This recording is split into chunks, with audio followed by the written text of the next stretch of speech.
Good evening. स्वागत है आपका सिविल रैंक स्टेट पीसीएस के चैनल पर। आज हम डिटेल में जानेंगे कि पीसीएस ऑफिसर यानी कि एसडीएम डीएसपी कैसे बने।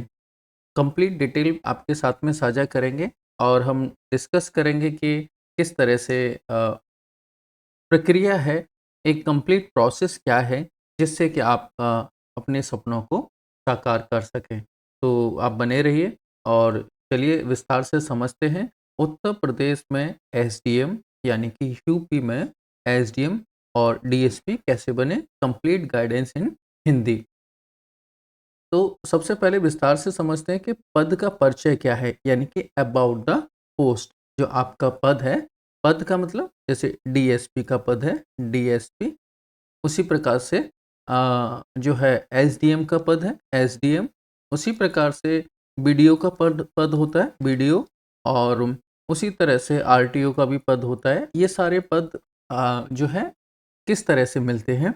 अगर आप डीएसपी बनना चाहते हैं या एसडीएम बनना चाहते हैं तो उसको हम डिटेल में समझेंगे। तो ये होता है पद का परिचय। उसी प्रकार परीक्षा का नाम, यानी कि वो कौन सी परीक्षा है जिसको आप पास करके और एसडीएम या डीएसपी बन सकते हैं। उसकी पात्रता क्या है, पात्रता का मतलब एलिजिबिलिटी क्राइटेरिया क्या है, चयन प्रक्रिया क्या रहती है, सिलेक्शन प्रोसेस किस तरह से वर्क करता है, हम वो जानेंगे। और जानेंगे पोस्ट अलॉटमेंट यानी कि फाइनल सिलेक्शन के बाद जो रैंक मिलता है उसके अकॉर्डिंग हमें कौन किस प्रकार का पोस्ट मिलता है। और अगर पोस्ट मिल जाए तो फिर एसडीएम एसडीएम और डीएसपी डीएसपी की ट्रेनिंग कहाँ होती है, ये सारी डिटेल हम जानने वाले हैं इस वीडियो में। तो आप हमारे साथ बने रहिए और अपने सुझाव हमें कमेंट बॉक्स में दे सकते हैं। तो पद का परिचय जान लेते हैं। एसडीएम, एसडीएम का मतलब होता है सब डिविजनल मजिस्ट्रेट। ये पद प्रशासनिक सेवा यानी कि Uttar Pradesh provincial civil services में आता है, यानी कि यूपी पीसीएस में।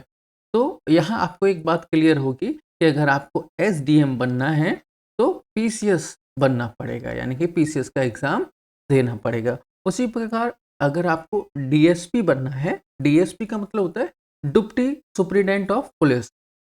यह पद पुलिस सेवा यानी कि यूपी पुलिस सर्विस में आता है। तो इसके लिए भी हमें पीसीएस का एग्ज़ाम क्लियर करना पड़ता है।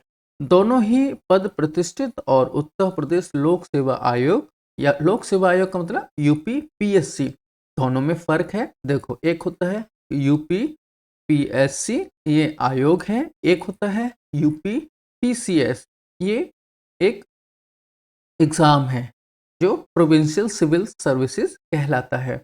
उसी द्वारा आयोजित पीसीएस परीक्षा के माध्यम से मिलता है। ये आयोग है, आयोग, ठीक है। और ये एक परीक्षा है, परीक्षा, ठीक है। आप इतना यहाँ तक क्लियर हो गए होंगे। आगे बढ़ते हैं। परीक्षा का नाम क्या है, यानी कि वो एग्ज़ाम का क्या नाम है जिस एग्ज़ाम को आप दे के पास करके और एसडीएम या अपने डीएसपी बन सकते हैं। तो उस एग्ज़ाम का नाम है Uttar Pradesh provincial civil services. ये यूपी पीसीएस का एग्ज़ाम होता है। और आयोजक कौन होता है, आयोजक का मतलब आयोग कौन है, आयोग है यूपी पीएससी, उत्तर प्रदेश लोक सेवा आयोग। ये प्रयागराज, पहले इलाहाबाद कहते थे, अभी उसको प्रयागराज कहते हैं जब से नाम चेंज हुआ है। तो यहाँ पे आपको दो चीज़ें समझ में आई। एक, आपको एसडीएम डीएम बनने के लिए, एसडीएम और डीएसपी बनने के लिए एक एग्ज़ाम देना होता है। उस एग्ज़ाम का नाम है यूपी पीसीएस, यानी कि यूपी पीसीएस का एक एग्ज़ाम देना होगा। और इस एग्ज़ाम को जो कंडक्ट कराता है उस आयोग का नाम है यूपी पीएससी। यहाँ तक क्लियर है, यानी कि ये एक एग्ज़ाम है और ये एक आयोग है। आगे बढ़ते हैं। अब हम जानेंगे पीसीएस के बारे में सारी डिटेल्ड, कि पीसीएस में किस किस तरह की चीज़ें रहती हैं। पात्रता क्या है, पात्रता यानी कि एलिजिबिलिटी क्राइटेरिया। शैक्षिक योग्यता की बात करें हम कि हमें कितना पढ़ा हुआ होना चाहिए, तो किसी भी मान्यता प्राप्त विश्वविद्यालय से स्नातक, स्नातक का मतलब ग्रेजुएशन अनिवार्य है। ग्रेजुएशन में क्या क्या मान्य होता है, जैसे BA, BBA, BCA, BSc, BCom, B pharma, BTech इत्यादि आदि तरह के जो बैचलर डिग्री हैं, अगर आपने वो पास कर रखा है या फाइनल ईयर में भी हैं, अगर आप फाइनल ईयर में हैं, लास्ट सेम में आपका लास्ट सेमेस्टर है, लास्ट सेमेस्टर है, तो भी आप इस एग्ज़ाम को दे सकते हैं। और अगर आप पास कर चुके हैं तब भी इस एग्ज़ाम को दे सकते हैं। तो मिनिमम जो है आपको मिनिमम बैचलर डिग्री होनी चाहिए, जैसे बीए, बीबीए, बीसीए, बीएससी इत्यादि तरह की डिग्री होनी चाहिए। और उसके बाद अगर आपके पास एमए, एमएससी या एमफिल, पीएचडी तरह की डिग्रियां हैं, तो भी आपकी जो पात्रता जो है वो एलिजिबिलिटी क्राइटेरिया में आता है। तो लेकिन मिनिमम आपकी ग्रेजुएशन होना चाहिए। आगे आयु सीमा की बात कर लेते हैं। आयु सीमा का मतलब आपकी एज कितनी है। तो ये जो है जनरल कैटेगरी के लिए, जनरल कैटेगरी यानी कि अनरिजर्व्ड, जिन पे रिजर्वेशन नहीं है, अगर हम उसकी बात करें तो 21 वर्ष से लेके 40 वर्ष तक आप जो है पीसीएस का एग्ज़ाम दे सकते हैं। अब यहाँ आपको कन्फ्यूजन नहीं होगा, पीसीएस एक एग्ज़ाम है और पीएससी एक आयोग है, ठीक है? तो पीसीएस का आप एग्ज़ाम दे सकते हैं। न्यूनतम आयु 21 वर्ष होगी और अधिकतम आयु 40 वर्ष। आरक्षण के अनुसार आयु में छूट दी जाती है, जैसे अगर आप ओबीसी हैं, एससी हैं, एसटी हैं या आदि कोई क्राइटेरिया में आते हैं, तो उन वर्गों को आयु में छूट दी जाती है। जो भी प्रावधान है उसके अकॉर्डिंग छूट दी जाती है। चयन प्रक्रिया समझ लेते हैं। सिलेक्शन प्रोसेस क्या है? अगर हम सिलेक्शन की बात करें, एग्ज़ाम हमारे पता चल गया, एक पीसीएस का एग्ज़ाम देना है। अब उस पीसीएस के एग्ज़ाम का सिलेक्शन क्या है? तो यहाँ हम बात करें तो 3 चरण होते हैं। यूपी पीसीएस परीक्षा में 3 चरण होते हैं, यानी कि आपको 3 स्टेप से गुज़रना है। स्टेप 1, स्टेप 2 और स्टेप 3, ये 3 स्टेप होते हैं। तो पहला स्टेप जो होता है वो होता है आपका प्रारंभिक परीक्षा, यानी कि प्रिलिमिनरी एग्ज़ाम। इस एग्ज़ाम में 2 पेपर लिए जाते हैं। पहला पेपर होता है जीएस पेपर 1, यानी कि जनरल स्टडी। इसमें 150 क्वेश्चन आते हैं और 2 आवर्स का ये पेपर होता है। और ये जो पेपर होता है वो एमसीक्यू टाइप का होता है, यानी कि ऑब्जेक्टिव पेपर रहता है। उसी प्रकार से एक पेपर सीसैट का होता है सेकंड शिफ्ट में। ये क्वालिफाइंग पेपर होता है। क्वालिफाइंग का मतलब आपको 33% मिनिमम मार्क्स चाहिए होते हैं, मिनिमम मार्क्स। और ये 100 क्वेश्चन इसमें पूछे जाते हैं और ये 200 मार्क्स का होता है। ये भी 200 मार्क्स का होता है, ये भी 200 मार्क्स का होता है। और ये 200 मार्क्स में से आपको 66 मार्क्स जो है पासिंग मार्क्स लाने होते हैं। जो पासिंग मार्क्स हैं आपको 66 लाने होंगे और 33% रहते हैं मार्क्स, ठीक है? आगे बढ़ते हैं। दूसरा स्टेप होता है, ये है स्टेप स्टेप 2। दूसरे स्टेप में जैसे आपका पहला स्टेप निकला, प्रीलिम्स का रिजल्ट निकला और प्री में आपका सिलेक्शन हो गया। प्रीलिम्स में आपका कट ऑफ में नाम आ गया, सिलेक्शन हो गया, तो फिर आपको मेंस के लिए बुलाया जाता है। मेंस में ये डिस्क्रिप्टिव होता है, यानी कि प्रश्नों के आंसर देने पड़ते हैं। जैसे हम अपने जो ग्रेजुएशन करते हैं, तो ग्रेजुएशन के जब एग्ज़ाम में पूछे जाते हैं, तो उसी तरह के क्वेश्चनों के आंसर यहाँ लिखने होते हैं। अगर बात करें तो 8 पेपर होते हैं इसके, 8 पेपर होते हैं। और 8 पेपर में पहला सामान्य हिंदी का होता है, प्रश्न पत्र सामान्य हिंदी का, इसमें 150 अंक होते हैं।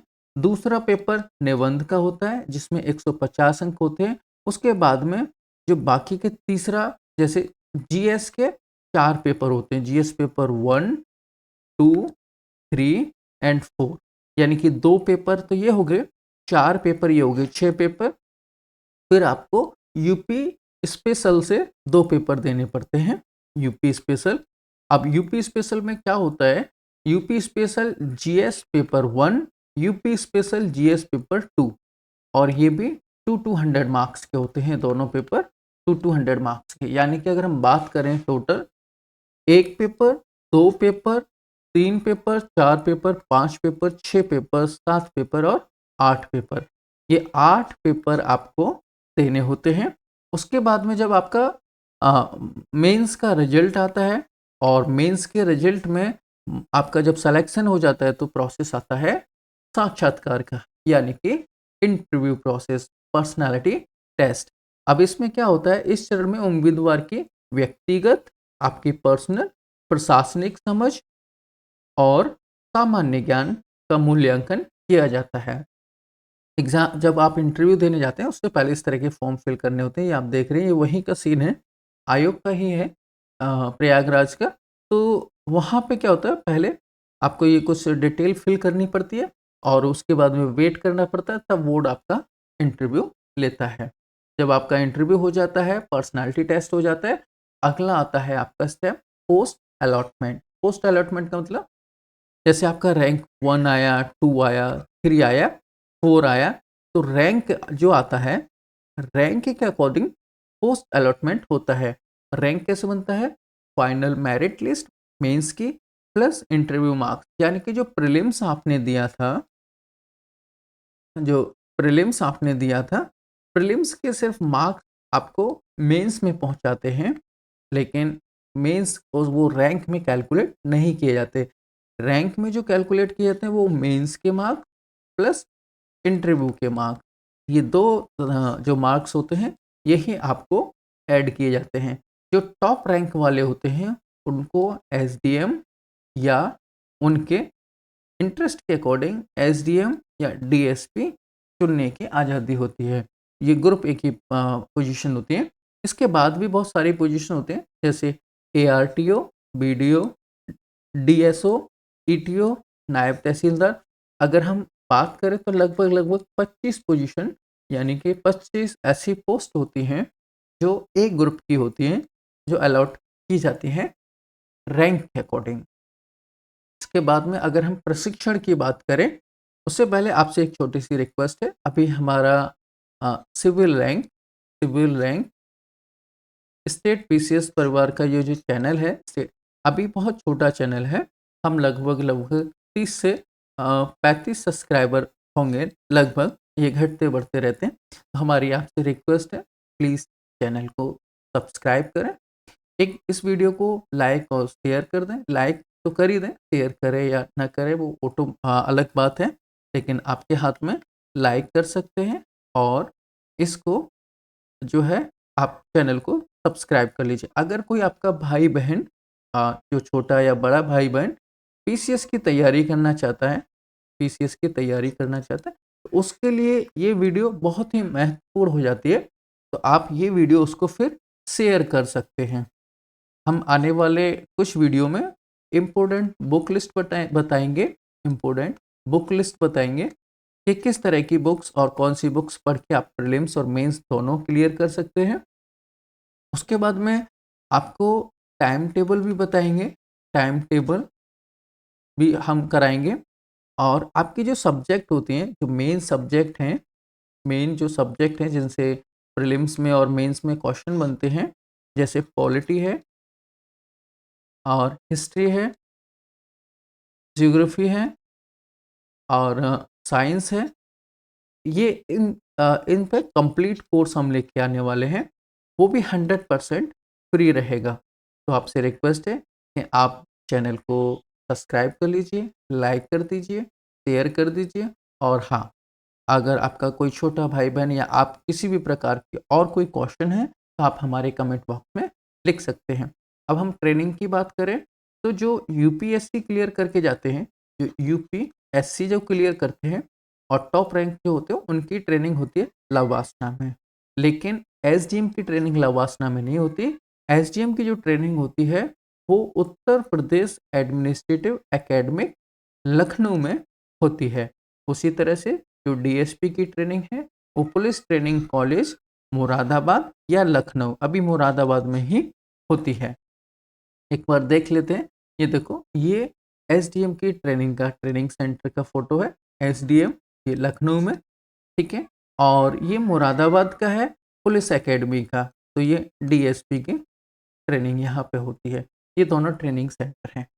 अगर आप पीसीएस का फॉर्म भरना चाहते हैं, पीसीएस का फॉर्म भरना चाहते हैं, तो आप आयोग की साइट पे जाइए। आयोग की वेबसाइट का ये लिंक है uppsc.up.nic.in और यहाँ जाके आप ये देखो एग्ज़ामिनेशन, इसमें चले जाइए, यहाँ देख लीजिए।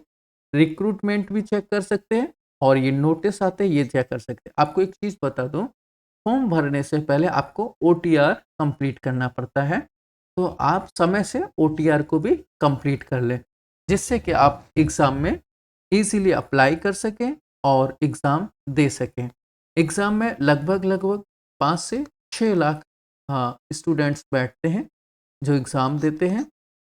उनमें से प्रीलिम्स क्लियर करते हैं और प्रीलिम्स क्लियर करने के बाद वो लोग मेंस में आते हैं। आपको हमारी जानकारी कैसी लगी? आप वो हमें कमेंट बॉक्स में बता सकते हैं। अगर आप हमारी इस प्रकार की कोई भी पीडीएफ डाउनलोड करना चाहते हैं या ये वाली पीडीएफ भी लेना चाहते हैं, तो ये हमारा टेलीग्राम चैनल है। आप इस टेलीग्राम चैनल को जॉइन कर लीजिए और यहाँ से आप पीडीएफ को निःशुल्क यानी कि फ्री में पा सकते हैं। एक फिर वही रिक्वेस्ट, लाइक, शेयर और सब्सक्राइब करके जाइए। बहुत-बहुत धन्यवाद। जय हिंद, जय भारत।